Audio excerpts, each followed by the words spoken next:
เวลาจังเนี่ยสบายดีนักเรียนและผู้ปกครองที่ทำเพลงทุกคนเด้อมาพบกับสัมภาษณ์อีกเช่นเคยเนาะวันนี้เราพูดสิพาพวกหลานมาเรียนวิชาภาษาลาวแต่ว่าก่อนที่เขาซื้อในโรงเรียนสมบูรจะทวนความจำพวกหลานน้อยนึงก่อนเนาะสมองก่อนนักเรียนเกี่ยวกับอย่างเนาะมีหลานคนใดที่ว่าจื่อได้เน่เห็นนะเนาะเขาเกี่ยว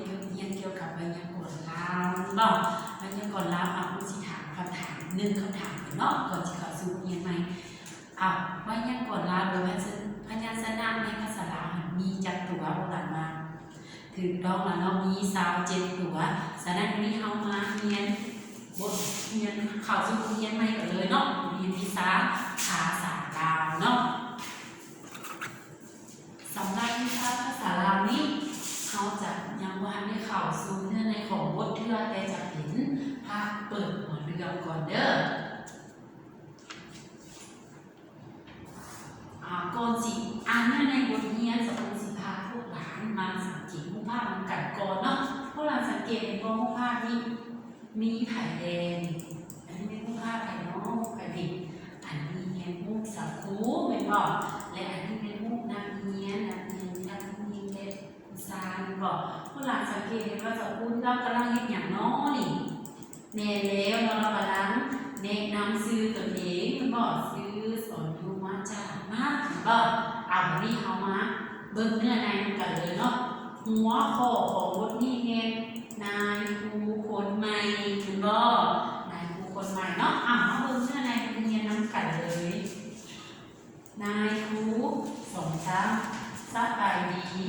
นักเรียนนายครูเป็นครูคนใหม่ย้ายมาจากโรงเรียนอื่นครูสอนห้องป .3 จะเรียนนักเรียนสองจำสบายดีครูจะเม็ดนายครูสิแนะนำตนเองจะเม็ดหลังจากครูเบ้าแล้วให้นักเรียนแต่ละคนเว้าแนะนำตนเองเด้อจะเม็ดผู้เองชื่อว่าดอกแก้วจุด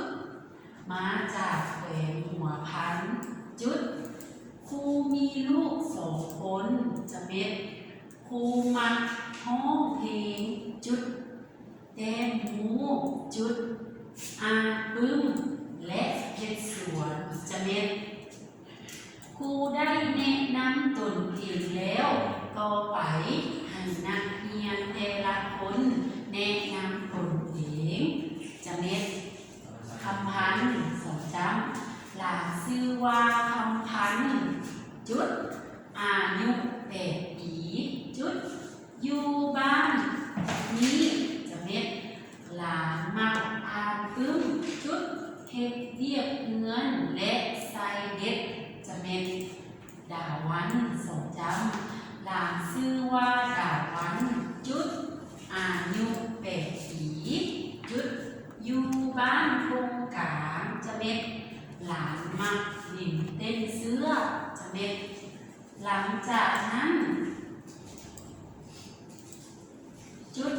นักเรียนแต่ละคนก็พัดเพียนกันแนะนำตนเองจน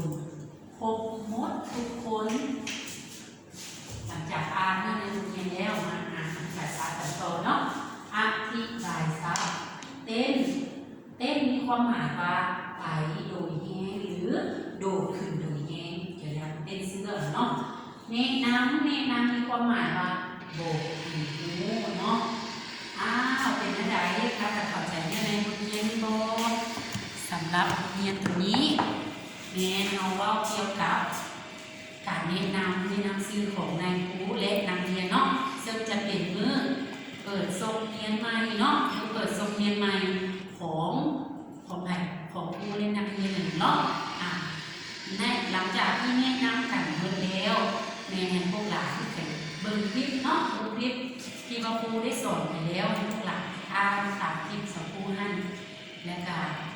ส่งเป็นคลิปส่งให้สครูเบิ่งเด้อนักเรียนคนใดอ่านได้ดีหรือว่าเข้าใจคนใดสามารถถามสครูได้เนาะสำหรับคลิปนี้ขอจบขอเข้าใจโอเคจริงเหรอ